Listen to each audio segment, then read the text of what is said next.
Olá, seja muito bem-vinda a mais uma aula ao vivo aqui no Thaís Tebori. Nessa aula aqui eu vou fazer perguntas e respostas. Então, se você quer ter uma resposta para alguma pergunta minha, né? Esteja aqui, manda sua pergunta para mim, clicando no botãozinho aqui na caixinha para você poder mandar uma pergunta para mim. Bora lá? Espero que essa aula seja muito enriquecedora para vocês, porque todas as vezes que eu faço live por aqui é sempre muito enriquecedor para mim. E para quem não me conhece, né, muitas vezes tá aqui pela primeira vez, falar, mas quem é ela, né? Meu nome é Thaís Fávero e eu auxilio pessoas a se tornarem especialistas em microblend, mesmo que estejam iniciando do zero, mesmo que já tenham feito um curso na área, porém se sintam estagnadas. E principalmente, eu ensino o caminho, né? Eu ensino a metodologia para que as minhas alunas cheguem aos 7 em 30. Ou seja, R$7.000 de faturamento em 30 dias, atendendo sobrancelhas, com a metodologia do Rainha do Tebori, que é o meu curso completo. No momento as inscrições estão fechadas, mas fiquem de olho que quando nós formos abrir uma nova turma, nós iremos divulgar por aqui, tá bom? E aí, bora começar? Ó, a Fer mandou. Como lidar com clientes que ficam remarcando? Bom, de que forma, qual é a política que eu trabalho dentro dos meus atendimentos, tá? É interessante a gente sempre entender que se a cliente está remarcando, ainda é um sinal um pouco melhor do que se a cliente estivesse com o horário marcado com você e não desmarcasse. O que a gente precisa entender? Muitas vezes realmente podem sim acontecer imprevistos. Todas nós estamos propensas a acontecer alguma coisa de última hora, né, de um último momento, algum imprevisto, e a gente não conseguir comparecer em algum compromisso que a gente tem agendado. O importante é a gente sempre ter a responsabilidade de avisar o profissional que está nos esperando que nós não podemos ir. Qual que é o problema, né? O problema é quando isso se torna recorrente. Aconteceu 1, 2 vezes, ok.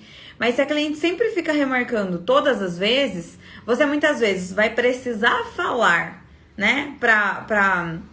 Vai precisar falar não. Você vai precisar contatar uma outra cliente para conseguir colocar no lugar daquela uma que desmarcou. Se a sua cliente desmarca muito em cima da hora, por exemplo, você não vai conseguir colocar uma pessoa de bate-pronto. E aí você não ganha. Então, o que a gente precisa entender? Aconteceu uma vez, remarcou, deu para você colocar outra cliente no lugar? Tranquilo. Aconteceu a segunda vez, remarcou, você conseguiu colocar alguma cliente no lugar? Tranquilo. Se acontecer de novo dela querer remarcar, aí eu só remarcaria perante a um pagamento de uma taxa simbólica do agendamento. 30%, 40%, mais ou menos. Por quê? Porque daí ela vai estar se comprometendo a comparecer no próximo dia do agendamento. A transformação também passa pelo bolso. Então, muitas vezes, se a pessoa não tem a responsabilidade em si de arcar com um compromisso agendado, por palavras, vamos assim dizer, né? Porque ficou combinado, quando aquilo passa pelo bolso, começa a ter uma proporção muito maior de compromisso. Até, né, muitas vezes você dá alguma coisa para alguém de graça, a pessoa o quê? Não valoriza. Até, por exemplo, quando eu abro as inscrições para o Rainha do Tebori, por exemplo, né? O pessoal fala, sorteia um curso. Sabe por que eu não sorteio? Porque a transformação e o compromisso passa pelo bolso. E aí, sempre quando a gente mexe no bolso de alguém, o compromisso se torna muito maior. Então, qual é a minha dica, né? Remarcou uma vez, você conseguiu reagendar alguém naquele horário? Ok. Remarca uma próxima vez. Se ela fica frequente, né? Ai, quero remarcar e ficar desmarcando, você só remarca, você não vai falar, não vou te atender, você atende. Só que você vai ter que pagar uma taxa pra gente agendar o próximo horário. Thaís, mas como é que ela vai pagar essa taxa? A cliente não vai querer ir até o meu espaço. Hoje em dia tem Pix, né? Que é bem fácil da gente fazer transferência. Não paga taxa, cai na hora o dinheiro. Tem a transferência bancária normal. E você também consegue pagar através de maquininha de cartão de crédito. Por exemplo, a maquininha Sanap, que é a que eu uso, ela tem lá o linkzinho de pagamento que você pode encaminhar para sua cliente, ela passa o cartão à distância. Isso da cliente pagar uma taxa para agendar o serviço, muita gente utiliza até mesmo sem remarque. Ou seja, eu quero agendar um horário com você, ok. A taxa para o agendamento do procedimento é de X reais. Tem muita gente que só agenda mediante o pagamento de uma taxa, principalmente em cidade grande. Por quê? Porque se acontece alguma coisa, é difícil a gente conseguir colocar um cliente em cima daquele horário que aquela pessoa não compareceu. Então não é errado, tá? E eu lido desta forma. Primeira vez, ok, entendo. Segunda vez, se ela vier, beleza. Se ela não vier, eu só remarco mediante a pagamento. E aí você pode falar, Thaís, mas quanto, né, essa taxa de remarque? Eu dei um exemplo simbólico, pode ser 30%, pode ser 40%, pode ser 50% do procedimento, pode ser 60%. Aí quem vai ditar as regras do jogo vai ser você como profissional. A Ari mandou, como mapear uma sobrancelha que não tem ponto alto e a cauda é bem caída? Então bora lá, vamos começar pelo ponto alto? Como é que a gente sempre encontra o ponto alto? Eu não sou aquele tipo de profissional que é muito preso em medidas. Então é tantos centímetros, é tanto milímetro a partir dos olhos, é tanto... Eu não sou uma pessoa que sou focada e utilizo muito de medidas exatas para fazer a sobrancelha de todo mundo. Eu acho que é interessante a gente ter um parâmetro, mas não que aquilo precisa ser aplicado em todas as clientes. Então, por exemplo, uma sobrancelha geralmente tem um comprimento de mais ou menos 5,5 centímetros a 6 centímetros. E aí, para quando uma cliente não tenha, né, o ponto alto, você pode levar em consideração essa informação. Como que a gente vai levar em consideração essa informação? Se a cliente não tem esse ponto alto, o ponto alto ele sempre vai representar ali... Deixa eu trazer uma explicação antes. A gente tem o ponto inicial, a gente tem o ponto alto e a gente tem o quê? O ponto final, certo? Então, a gente tem 3 pontos. A sobrancelha em si, ela vai ter ali os 6 centímetros, vamos assim dizer. Do ponto inicial ao ponto alto, a gente vai ter, basicamente, ali 60% a 70% da nossa sobrancelha. Do ponto alto até a cauda, a gente vai ter de 30% a 40%. Ou seja, o comprimento do ponto alto até o comprimento do ponto inicial até o ponto alto vai ser sempre maior, ou seja, vai ser maior comparado ao tamanho do ponto alto até a cauda. Por que que precisa ser maior? Porque se a gente faz 50%, 50%, né? Eu vou deixar 50% do ponto inicial até o ponto alto.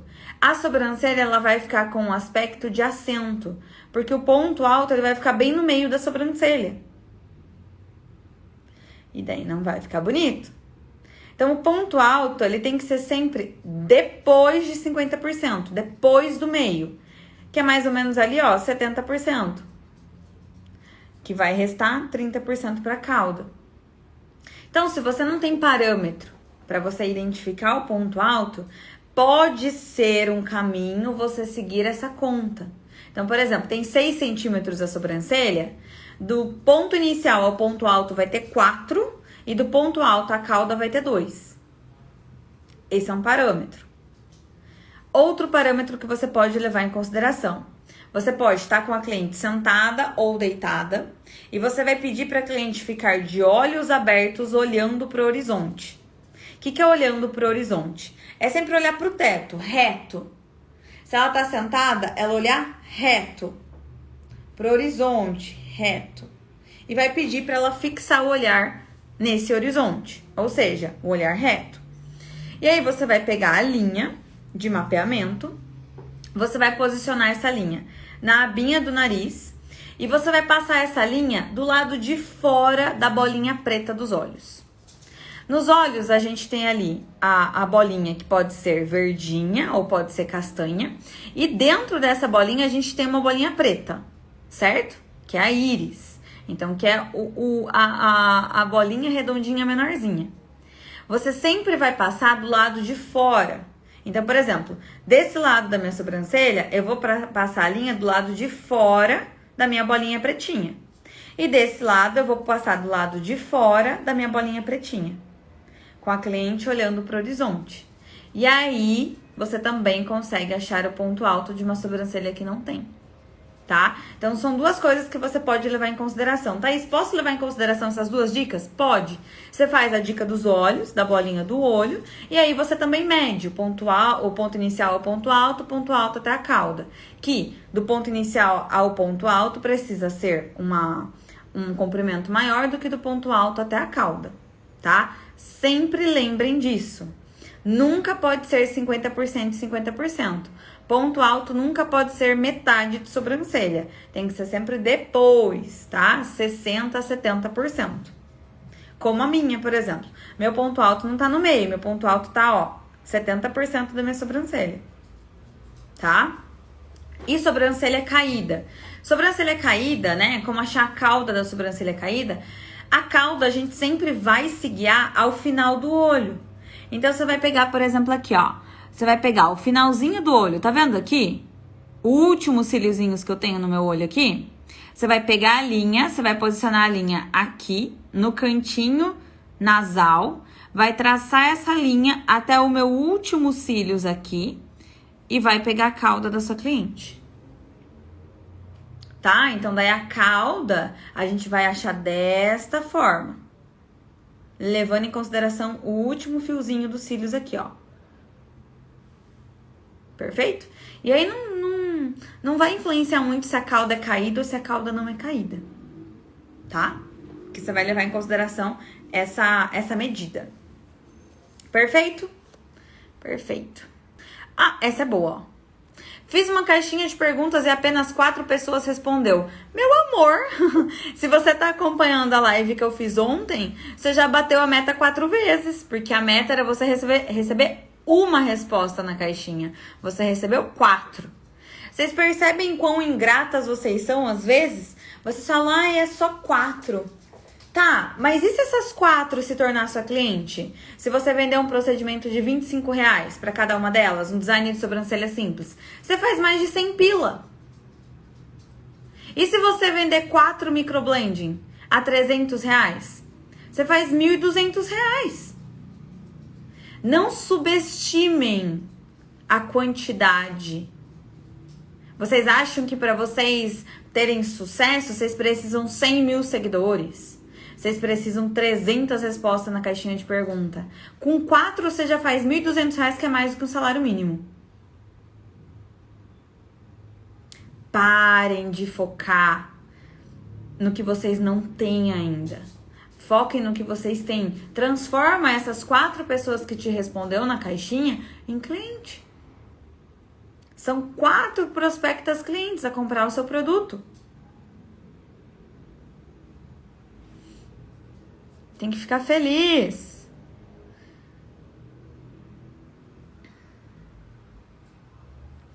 Vamos lá. Mais uma. Perco o design e não consigo ver os fios que eu fiz. Tá. A Márcia mandou. Beleza. Com certeza,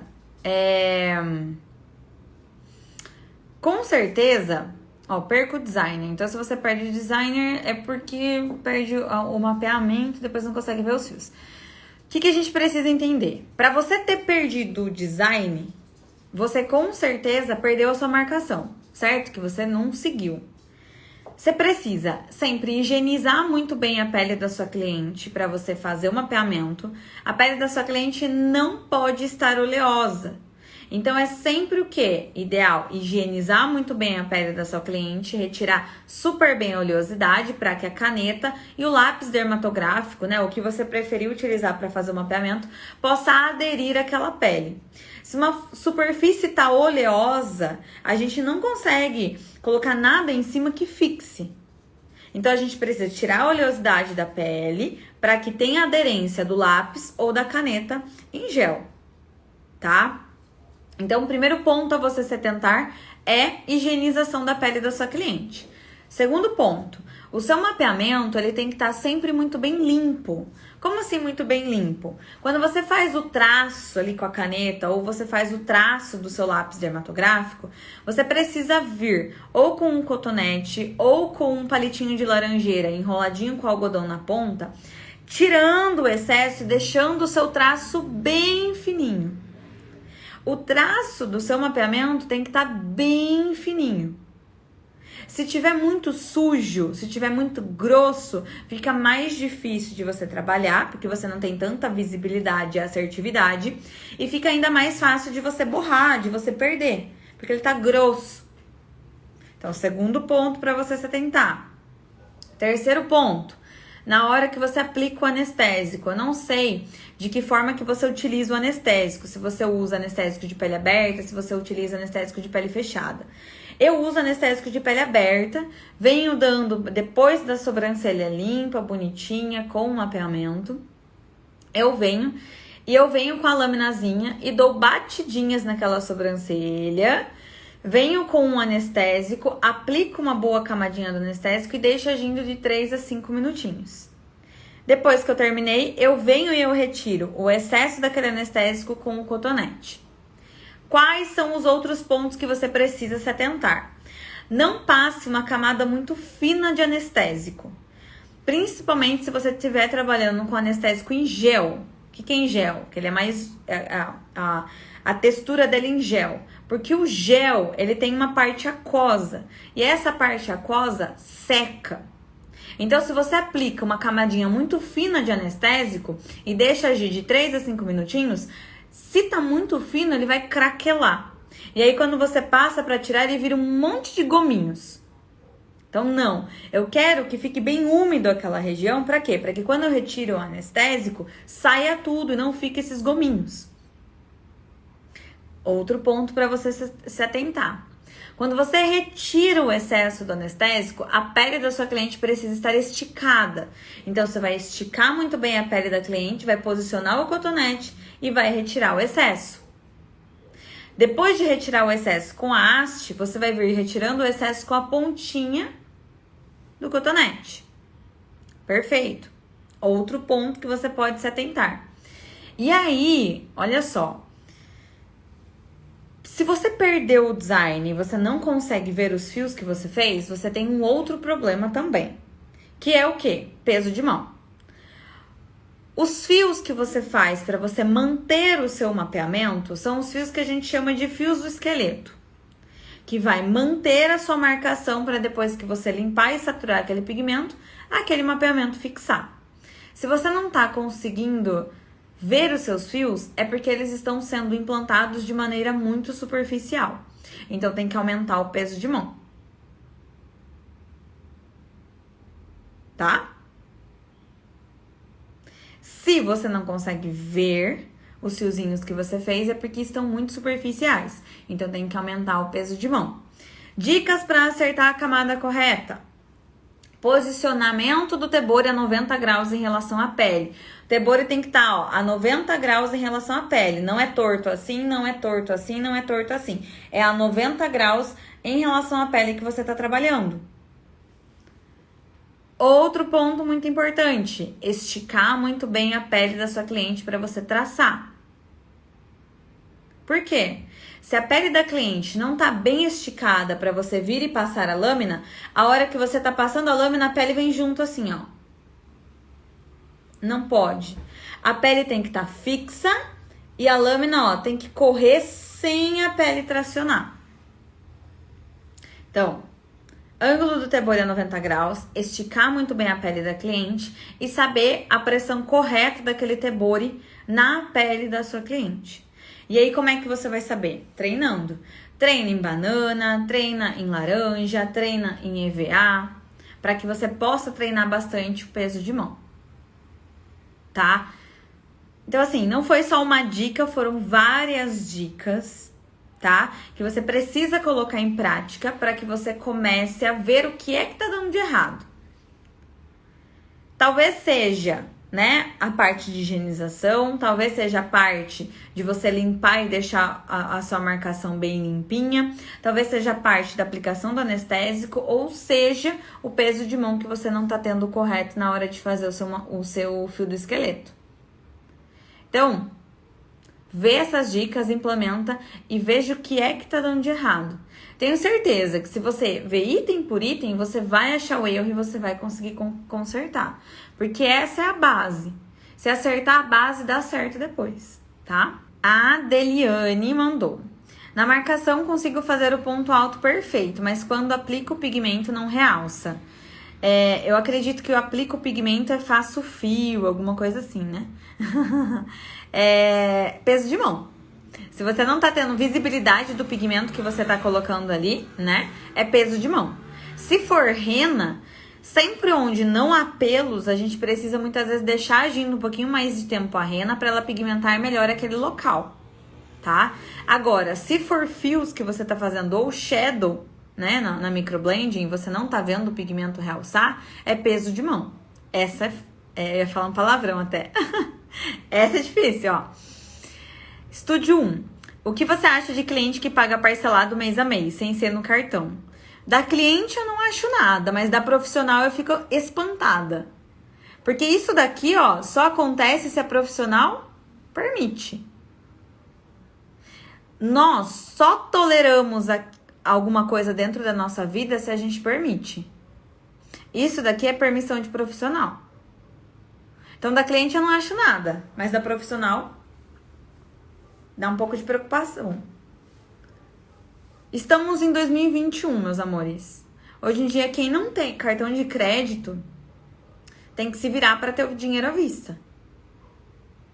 Hoje em dia dá para ter cartão de crédito sem anuidade, pelo Nubank, pelo Inter, Neon, Meu Pag, Trig. Tem um monte de cartão de crédito que nem anuidade tem que você não precisa pagar por mês. Mas você tem lá o cartão de crédito para você fazer uma compra. Ou, se você não tem cartão de crédito, você paga à vista. Mas, ó, fiado. Estamos em 2021, meus amores, não existe isso. Principalmente para um procedimento estético. Tá? Então, cuidado, porque isso daqui, ó, só acontece por permissão da profissional. E eu não recomendo vocês trabalharem com fiado. Estamos em 2021, gente, tá? A Késia mandou. Sinto muito insegurança para abordagem de clientes e stories. Qual a dica você dá? Ó, você precisa ser você. Você não precisa ficar com insegurança, ficar com receio, com medo do que a pessoa que tá do outro lado vai pensar, vai falar. Seja você. Sempre quando você vai fazer um conteúdo nos stories ou no feed, você vai estar ali o quê? Falando sobre o seu conhecimento. Você vai estar dando alguma explicação ou você vai estar querendo alguma interação com a pessoa que está do outro lado. Então, não precisa ter insegurança. Seja você, fale. Você vai errar? Claro que você vai errar, tá? E assim, o erro é somente a vida te mostrando que não é esse caminho que você tem que seguir. É o outro lado do caminho. E muitas vezes vocês não fazem as coisas por medo de errar, por medo de fracassar. Só que é exatamente fracassando e errando que vocês vão saber o caminho correto de seguir. Então, não fica paralisada nesse medo. Vai, começa a fazer. Traz o seu conhecimento, coloca a sua voz no mundo, né? Fala sobre as coisas que você gosta. Explica sobre o design, explica sobre a rena, mostra o seu espaço, fala como você iniciou na área, mostra como você atende, fala sobre o seu atendimento. É um atendimento personalizado? Não é personalizado? É com horário marcado? Não é com horário marcado? Quais são os seus valores? Quando eu digo valor, não é valor de procedimento, mas quais são os seus valores, né? Ai, olha, no meu atendimento eu prezo muito por qualidade, por materiais de qualidade, por atendimento de qualidade. Não sou uma pessoa de atraso, sou uma pessoa extremamente pontual.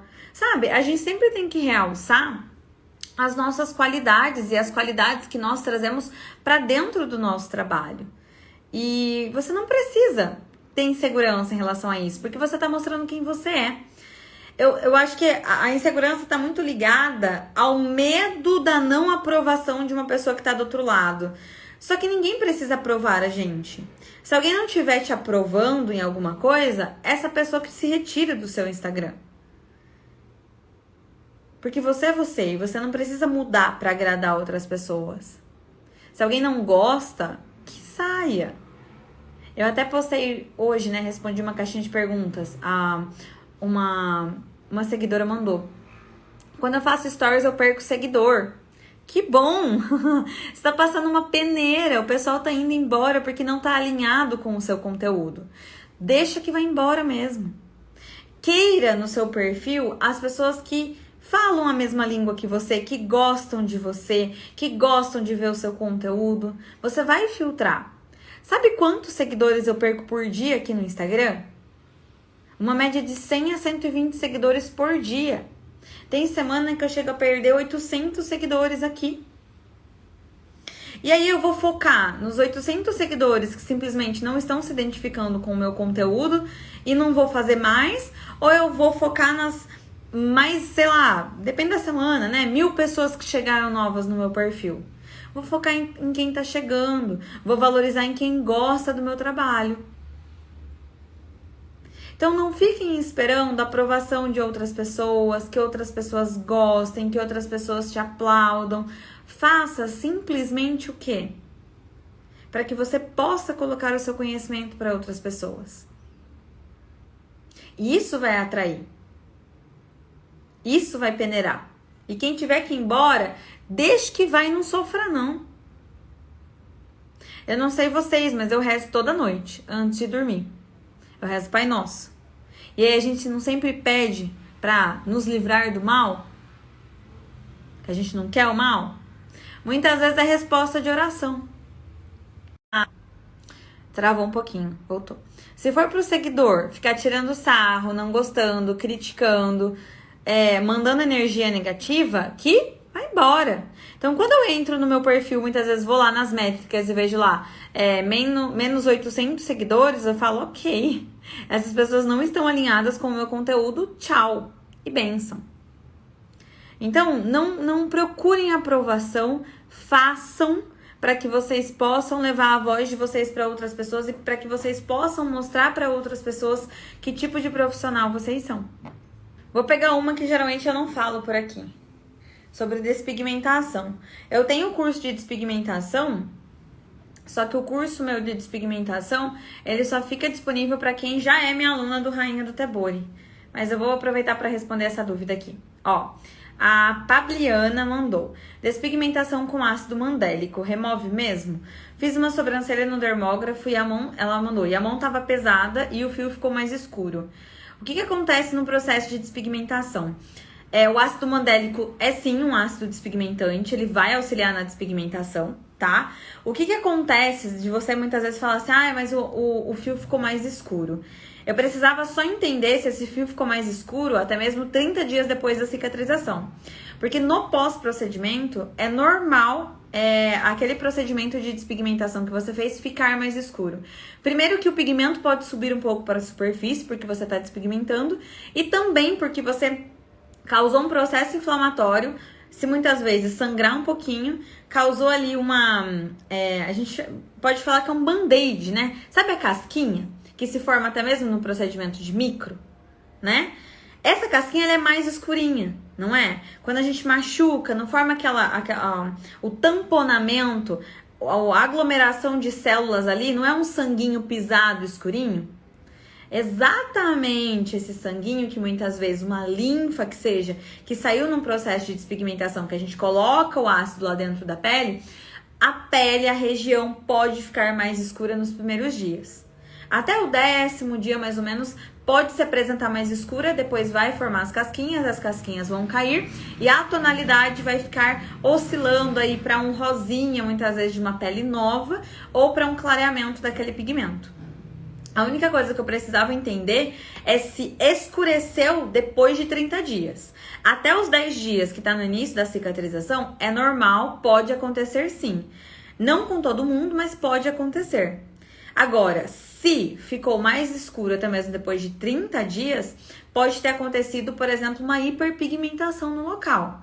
Aí a gente precisa descobrir qual o fototipo. O ácido mandélico é um ácido seguro para a gente utilizar em fototipos mais altos. Porém, a gente precisa investigar. Será que a sua cliente não tomou sol?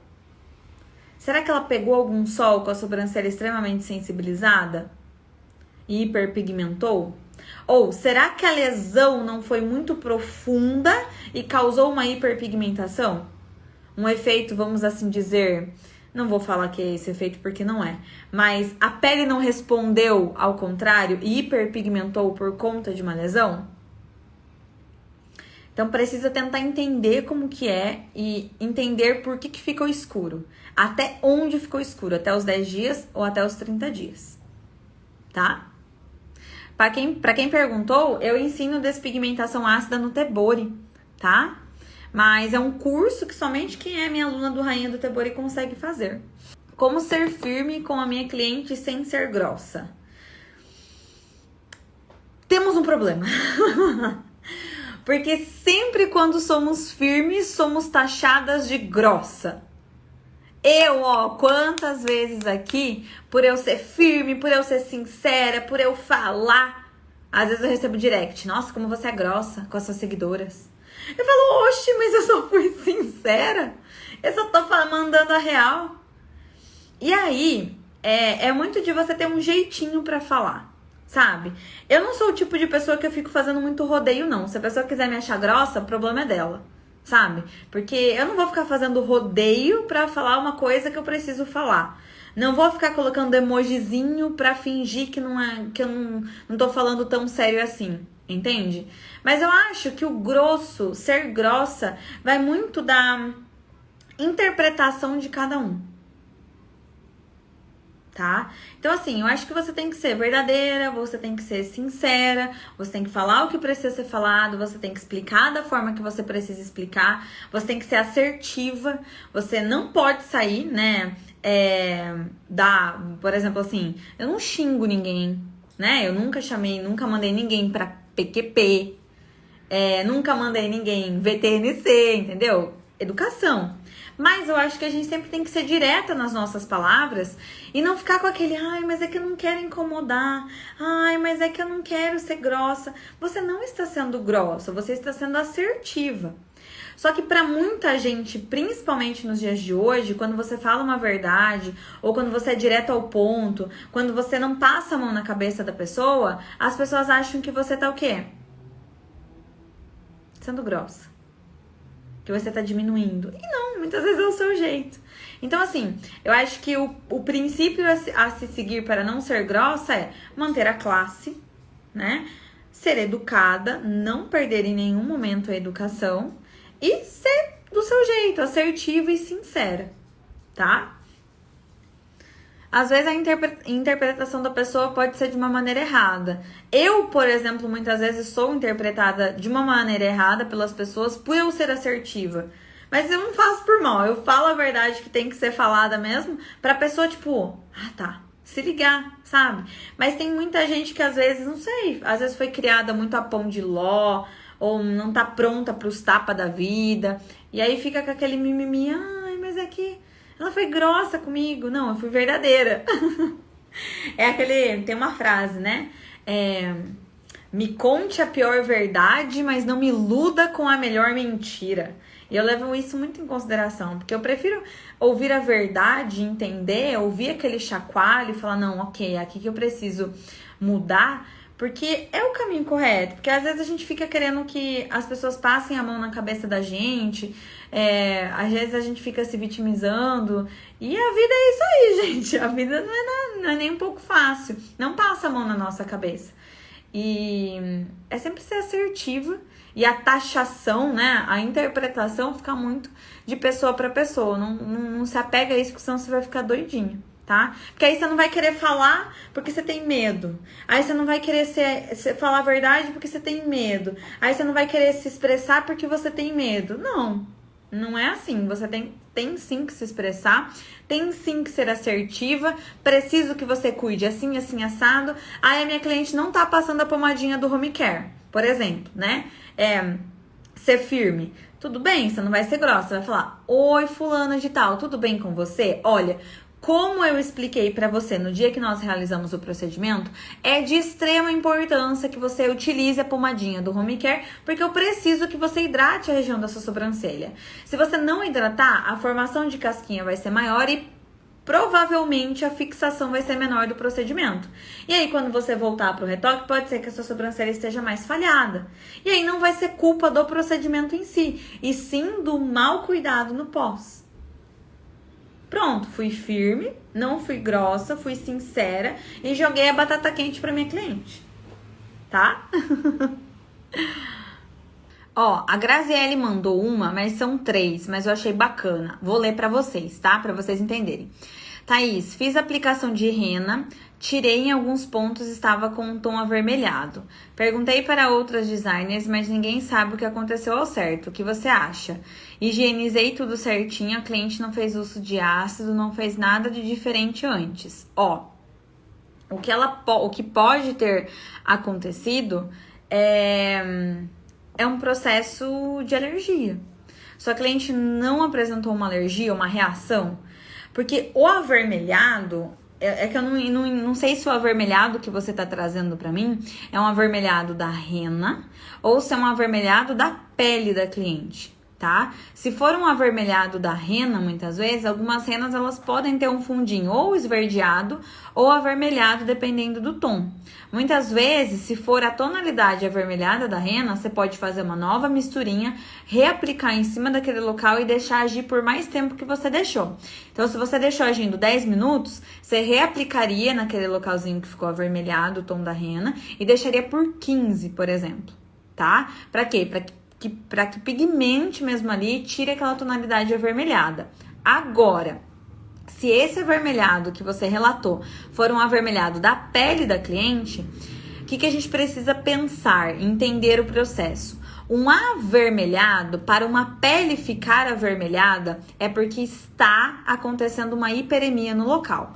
Vamos ver? Por exemplo, ó, o meu colo, por exemplo, ó, tá com uma tonalidade uniforme. Ele tá um pouquinho avermelhado porque eu tomei sol. Mas, por exemplo, ó, se eu vou e fico em um local aqui da região do meu colo e eu venho coçando, tô ativando aqui o quê? A minha circulação local.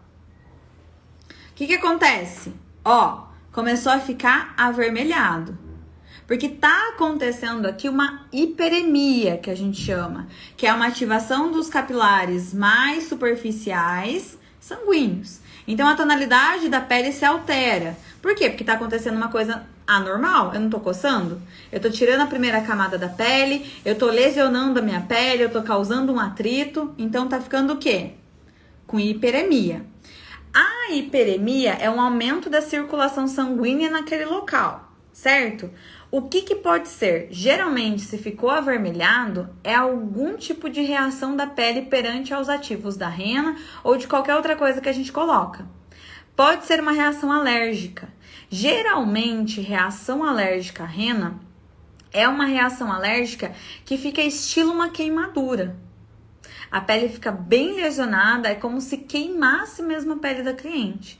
Eu nunca tive procedimento de aplicação de rena com reação em cliente minha, mas eu já auxiliei alunas que tiveram reação.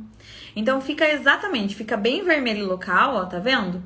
Que hiperemiou, que a gente deixou mais vermelho o localzinho, por quê? É um atrito ou alguma coisa fora da normalidade. E aí, como que ficou? A sobrancelha ficou extremamente avermelhada, formou umas crostas bem pesadas, assim, crosta que eu digo casquinha, uma casquinha bem grossa. E em algumas clientes pode até mesmo apresentar pus, um quadro de infecção. De tão agravado que ficou o quê? O processo inflamatório daquele local por conta de alguma reação alérgica a algum ativo da rena. Nesse caso, se vocês aplicarem Rena em alguém e vocês perceberem que a pele tá ficando avermelhada, que a cliente tá sentindo ardor, que a cliente tá sentindo muita coceira, tira na hora e higieniza com bastante shampoozinho neutro, Johnson's, sabonete granado, ou com algum sabonete que você tiver que você faça a higienização, para você tirar ao máximo aquele produto químico que você colocou ali em cima da cliente e observar no pós para ver como que vai ser. Na maior parte dos casos, precisa o quê? Ir até uma farmácia ou até mesmo até um pronto-socorro e tomar um medicamento via oral. Um antialérgico, passar uma pomadinha antialérgica para cessar essa reação alérgica, tá? Alguém mandou aqui. O que você disse, a cliente não quer pagar o procedimento porque aconteceu isso. Eu, sendo sincera, eu devolveria o dinheiro, ou se acontecesse no ato do procedimento da minha cliente deitada na minha maca, eu nem cobraria. Ah, Thaís, mas você fez o seu trabalho, não é culpa sua. Eu sei, mas a gente já infelizmente vai ter um dano ali, entende? Ela vai ter que enfrentar aquele processo inflamatório. Às vezes não é sua culpa, porque você já perguntou pra ela e ela falou que não tinha alergia, mas também não é culpa dela. E aí eu me pego pensando, né? Tipo, eu não conseguiria cobrar da minha cliente. E se eu já tivesse cobrado e acontecesse isso, eu devolveria o dinheiro da minha cliente e prestaria todo o suporte. 35, 40, 50 reais de uma aplicação de rena não vale a dor de cabeça. Sabe?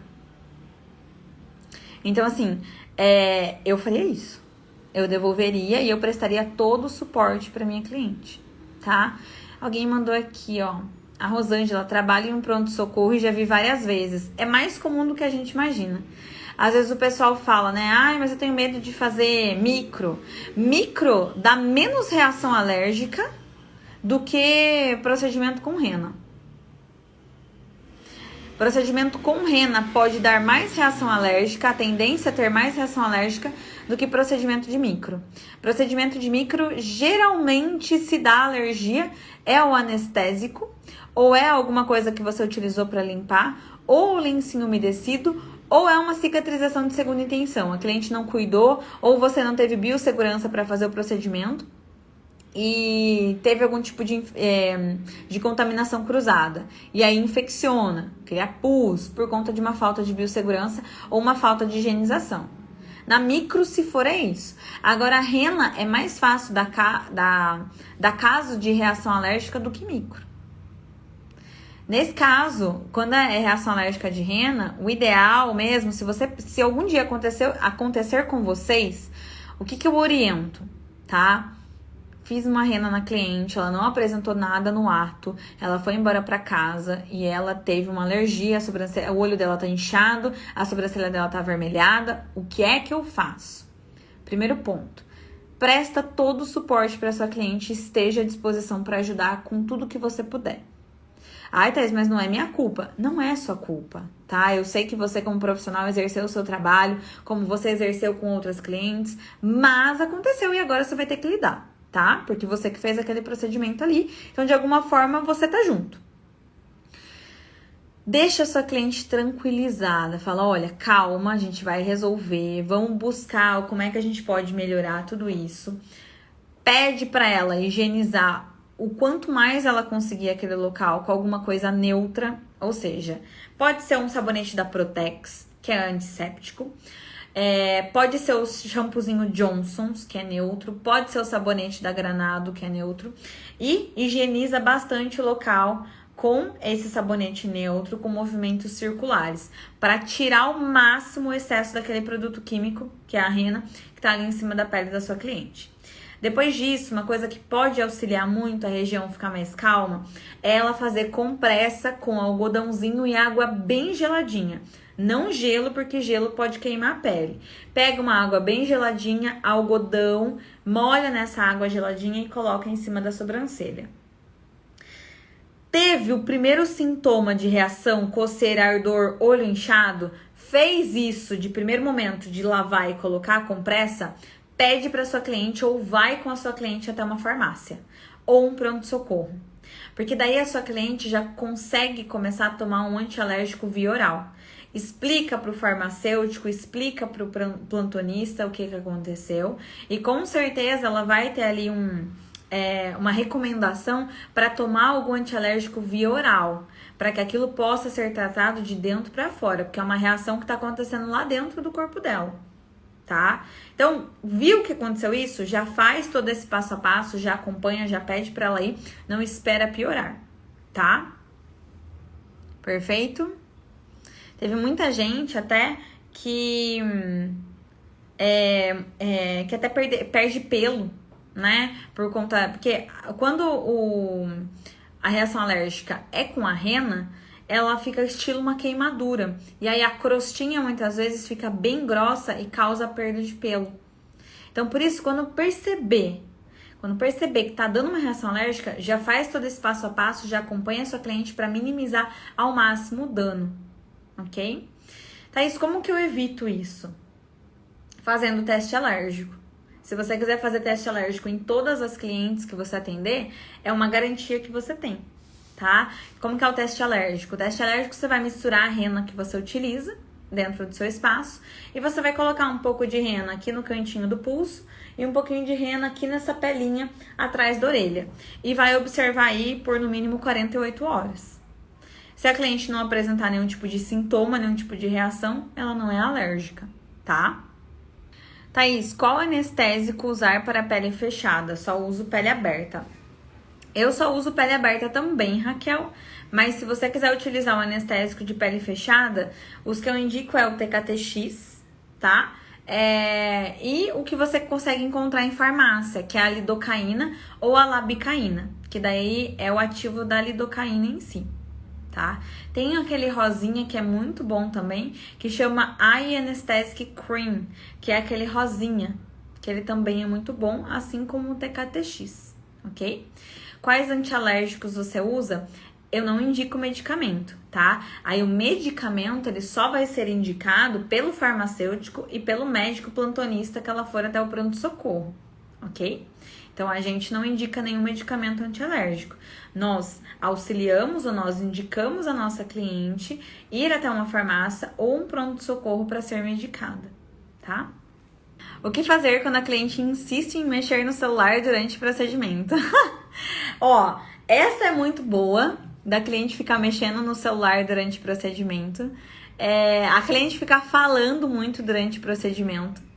Também é muito presente. A cliente ficar de olho aberto durante o procedimento. Gente, eu não sei como a cliente... Tem cliente que fica assim, né, ó. Eu penso, meu Deus, mas se eu tivesse deitada, eu tava de olho fechado, só aproveitando o momento. A cliente fica assim, né? De olhão aberto. Sempre, em qualquer momento que vocês perceberem que alguma atitude que a sua cliente estiver tendo está influenciando para que você não possa executar um bom trabalho, precisa falar, tá?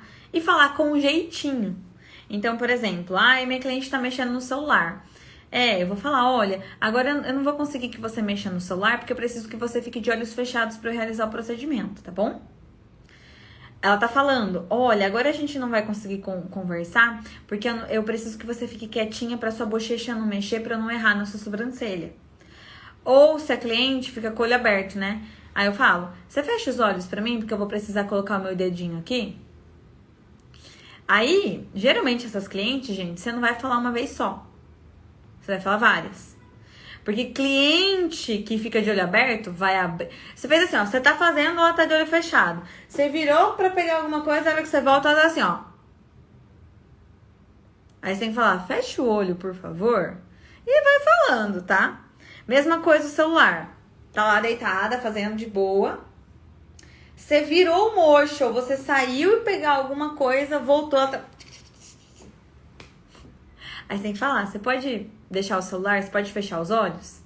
Ou, muitas vezes tá falando, você virou, começou a falar de novo.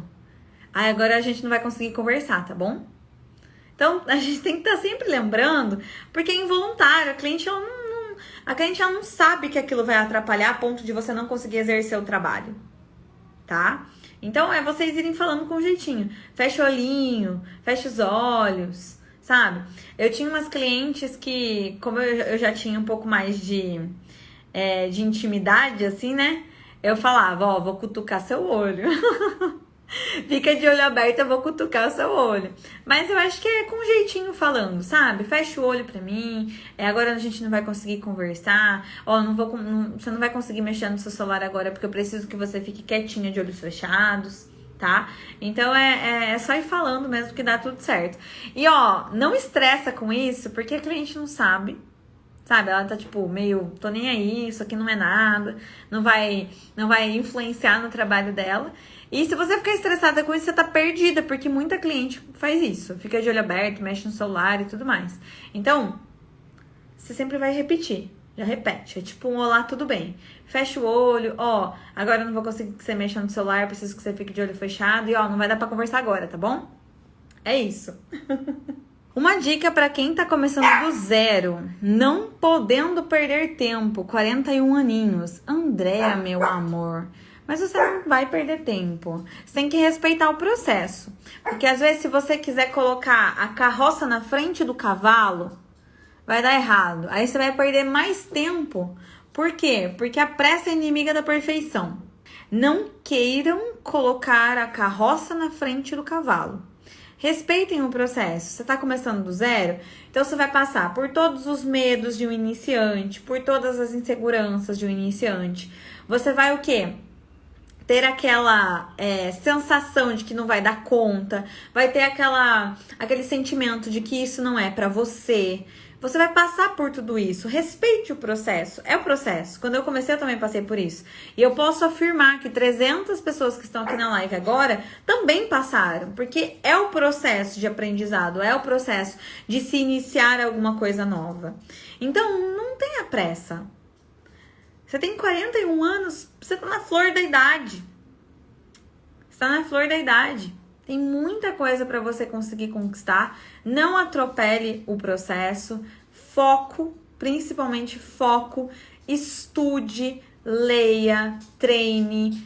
Respeite o processo que você vai passar da insegurança, do medo, do receio, do medo de fazer a primeira, do medo de agendar a primeira. Você vai passar por tudo isso. Então, assim, você não vai perder tempo. Você vai adquirir experiência. E quanto mais experiência você tiver, mais rápido vai ser o seu crescimento. A Tati mandou: qual lâmina para fazer sombra em uma técnica híbrida?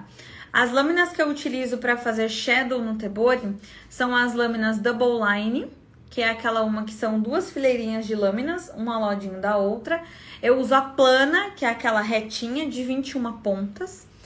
E utilizo a circular, que é uma laminazinha circularzinha assim. As agulhinhas são todas circulares, ficam mais ou menos assim, de 5 pontas.